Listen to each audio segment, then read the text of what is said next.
Hey, so I've been a little bit of an absolutely a lot of a recluse for about the past 3 months or so, working on repairing and repainting this house of mine. Um, it was built roughly in 1880, and we've had it for a little over 10 years. And um, I've just come to the end of maybe, I think, about 3 solid months of working on it day in and day out, thanks COVID. But this is one of the last days where it would be possible to do anything with it before it's too cold for the rest of the winter. So now seems as good a time as any to kind of give an update, I guess, on everything that's been completed and then what there is that is still left to do. So I'm excited. I think I'll flip the camera around though. Um, One sec. Okay, this is the kitchen, dining room, enclosed porch, upstairs blue bedroom part of the house. And I decided to begin here because it seemed good to get up to speed on all of this by painting some of the areas that have the most detail work. And then also, this is the side of the house that until recently was an absolute weed forest. I hadn't been able to clear it, and spouse worked so often.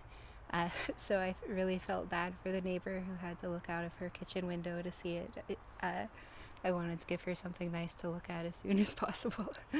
uh, so I guess to kind of talk about how I began, the first step was removing the many, many layers of old paint. And I had done a lot of online research. I had purchased a infrared speed heater on Craigslist for a couple $100 less than what it was going for new. And what that does is, like a heat gun, it will melt the paint right off. But unlike a heat gun, you don't run the risk of catching old, splintery wood on fire.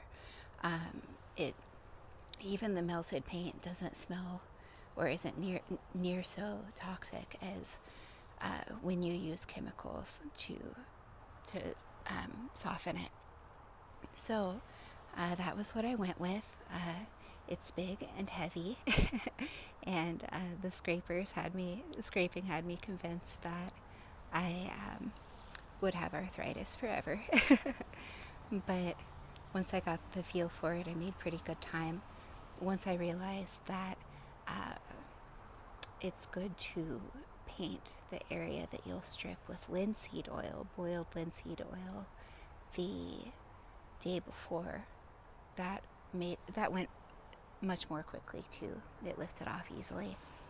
So stripping, then comes going through and identifying any areas where the entire board has begun to split. I'm trying to look at examples, but I guess I'm proud of myself in that there aren't any that are very obvious anymore. So areas that are split, particularly areas that have gouges or little rotten spaces. And so when I take a look at those, I would use a wood hardener that is like a glue, multiple coats on the areas that were most rotten. After carving out the rotten places, using the wood hardener, then it dries, then you use a wood filler that's almost like a sand. And when that dries, you sand it down along with the rest of the wood. You do all of those kind of patches and repairs. This was a foam patch for a large open space that came later. But once you've patched everything, then you sand. And so I used an orbital sander. I just very quickly touched the spots that still had a solid layer of paint with 40 grit. just very quickly. And then from there, I moved up to 60 and took off a little more. And then at that point, I could use 80 grit and go over the entire board. And it's a pretty quick process. You just kind of keep all the extra circles of sandpaper with you. You go through a lot of them. I had a hand sander that, like a palm sander, that's shaped like a little iron to get in the corners. So once it's sanded, it really isn't necessarily enough to simply brush it off. It seems really helpful to wash it. And so even though I didn't see a lot of visible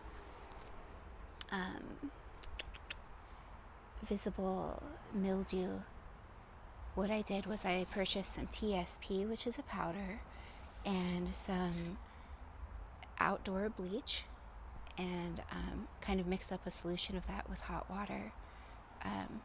Doused it all with a sponge and a bucket and some scrubbing in places where it needed, and then I had a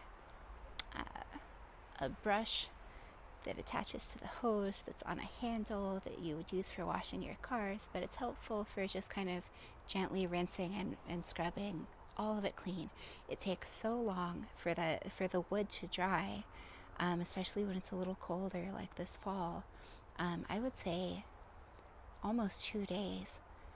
But once it has dried, then I opted for an oil-based primer, because from all that I had read, it really kind of does older wood some good and protects it and seals it really well. I used a brand called Zinsser.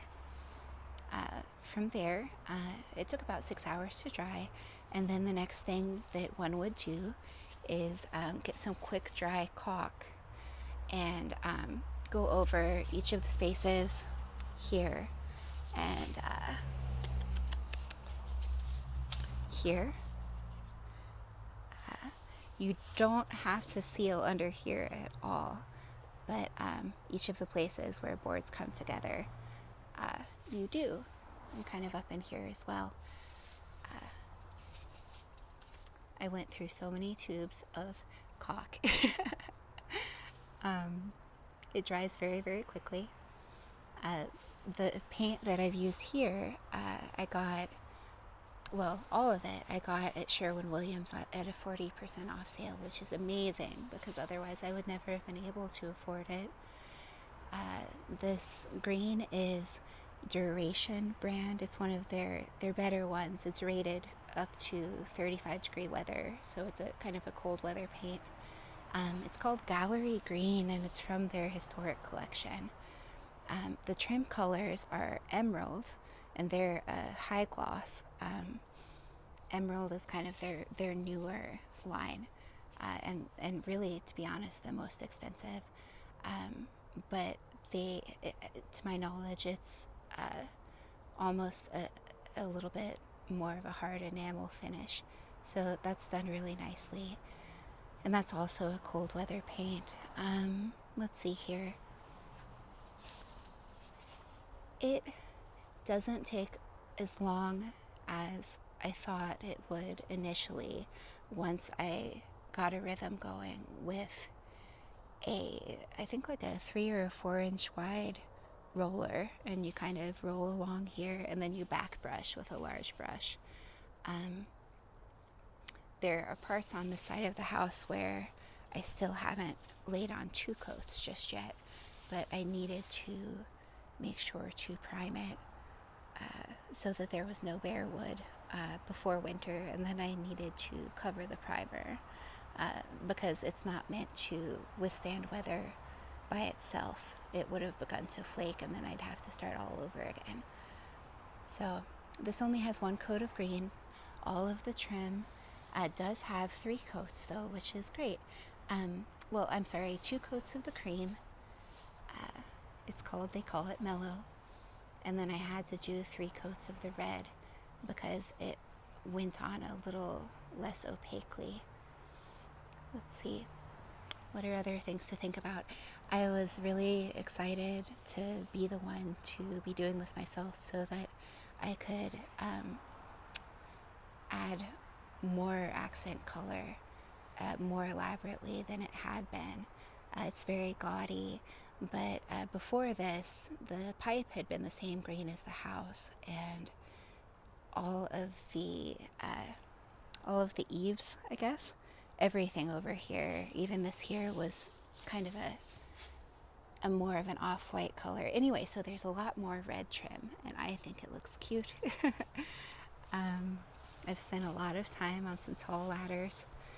I do actually enjoy it. Things that are still left to do: painting a few things. I used a foam filler. It smells terrible. But you let it dry and then you carve off the excess with just like a kitchen knife, really. Let's see here. All of the windowsills were so terribly rotted. It took a good deal of hardening, patching, filling. The windows still need to be reglazed. I have the glaze, we just don't have the time. So this will be all kind of carefully cracked out, and then you add glaze almost like you would add caulk, and you get little metal pins to help hold the glass tight in the frame while it dries. Let's see. I am very much a perfectionist, so it's so ridiculous. I got in the weeds at points and was like, oh, I need to go back and make these lines even more crisp. Never mind that I'm the only one who will ever notice. Let's see. Yeah, I was up in here in this little space for a number of hours. The second floor will be an exciting prospect in the springtime. My spouse's brother has scaffolding that we're gonna set up, so that'll be fun. This porch, on the list of things yet to do, still needs new soffits. You buy a big long sheet of this kind of corrugated material, and then you cut it about a foot wide in little foot wide pieces, and then you fit them in together to the length that you need. So we'll do that, I think, this weekend. This did have a gutter spout. Whoops. My phone died. So here we are right back where we were. What I was saying is that I learned that something exists called a rain chain. And I guess it's been used for hundreds and hundreds of years in Japan. And it hooks into your gutter and then hangs, and the water flows down it, and it can be very musical. So that'll be really pretty. We just need to order them. They'll be made of brass, and they will oxidize and be really pretty. Brass or copper? I think actually copper. Anyway, so this area up here, I do absolutely need to go in though with a tiny brush and finish edging it, because I haven't done any touch-ups at all. But this over here was an entirely foam filled. It's not perfect, like none of this wood is a perfect texture, but seeing as this was all an empty space, I'm fine with it. Let's see. If you see here, these are 1x10 boards. The entire bottom 3 rows of the clapboards have been removed because A, those were the ones that were a little more likely to be rotten, and then B, the ones that were not, we can use to salvage, to patch some of the places. Up in here on the second floor, various other places where boards that are higher up have completely rotted. So, and seeing as it's painted the same color as the rest of the boards, it blends in pretty well. My spouse did that, and I was really thankful. I don't like using a band saw. So anyway, this is another example of places where I added more trim color than there had been. Before there was green along the very top rather than the cream or the yellow. Um, the door still needs a third coat. I think you can see maybe a little bit how the second coat looks a little bit lighter. It also needs to have the brass kick plate glued back to it. This little cement stoop here used to be an even older, like, hunter green that was nowhere else on the house, that was completely flaked off. It still needs a second coat of green as well because it kept raining when I attempted to recoat it. Anyway, this brick required so much more repair work than I had thought before I looked closely at it while it was still covered by weeds. And it was a matter of, down lower there were lots of holes between the bricks and crumbling mortar, but also there were places where someone had done mortar patching but hadn't bothered to fill any of it level with the mortar of the other bricks. So it just looked pretty shoddy. Anyway, I used Quickcrete mortar repair, which is in a tube just like caulk is. I'm going to see if I can pull the light over. The extension cord's kind of tight, but that was really messy to work with and difficult to get smooth. Let's see here. Don't mind me. The backyard is trashed. We'll be taking that on this weekend as well. So I'm just pulling the cord to pull the light. But I went through no less than 16. Was it 11 or was it 16? I think it was 16 tubes of that stuff. When we talk about projects taking more time than we hoped or getting hung up at places, this was mine. It was a lot of days. It's a little bit muddy. I'm excited to do some planting and some mulch in the spring, which will keep down the splashing of mud when it rains.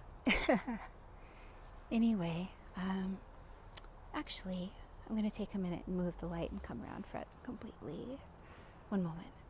Okay, so here we are on the front corner of the house, and this flagpole bracket is kind of an example of a repair that I hadn't anticipated needing to learn how to do.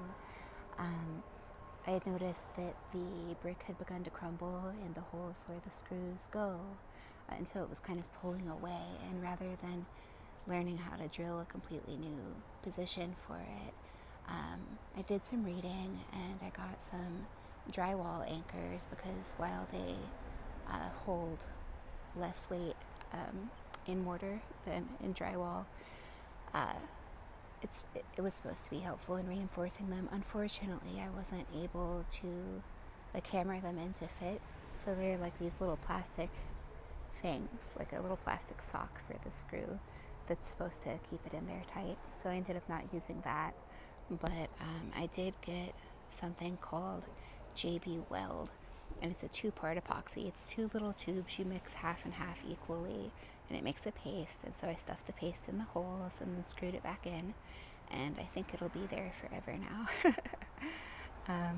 Let's see. So look at this brick. It's lovely. Not a hole to be seen. If you'll see here, this is an example of where the 3 coats of red are really, really beautiful. It's just like a lacquer at this point. Let's see. Other thoughts and considerations. Detail work is hard. Making these anything like crisp was very much a learning curve. I did not use painter's tape anywhere but along here, because the time it took to apply it, remove it, and then realize just how much I had to touch up because it would bleed through anyway, outweighed the time it would take for me to just have a really steady hand. There's that whole thing where it's important to paint with your entire arm, otherwise your wrist will become very tired. things that are still left to do here, we have a beautiful wrought iron carriage bell that's going to be bolted back up. We're thinking about getting a new mailbox and a lighting fixture. I need to put the house numbers back up. This is the section of the house where it was the most stressful for me because I did it last and the closest to our winter cutoff. So this only has one coat of green on it. This also has windows that were in even worse shape than the dining room windows. I think maybe since the dining room's on the south side of the house, I wonder. But these were very, very weathered. I wasn't able to get to the top window before spring, so I just painted in as close as I could so it'll look nice. And then in the spring, I'll, strip, scrape, sand, harden, fill, sand, prime paint. It's the whole process. This was done with a 18-foot ladder, but then someone stole it. I left it outside, and so we unfortunately had to take out more money and get a 20-foot ladder. But it's really nice spending time up there. Let's see. Oh, one of the things I forgot to mention is that when you melt the paint, these little plastic rounds are unfortunately named bung holes, and they're plastic, so they melt and pull out. And what they are is holes that are drilled in the siding when insulation is blown into it at points. And so we got a bunch more of those at Harbor Freight, and I just replaced them. There was a good deal of rotten wood across here, so we have the larger board installed around.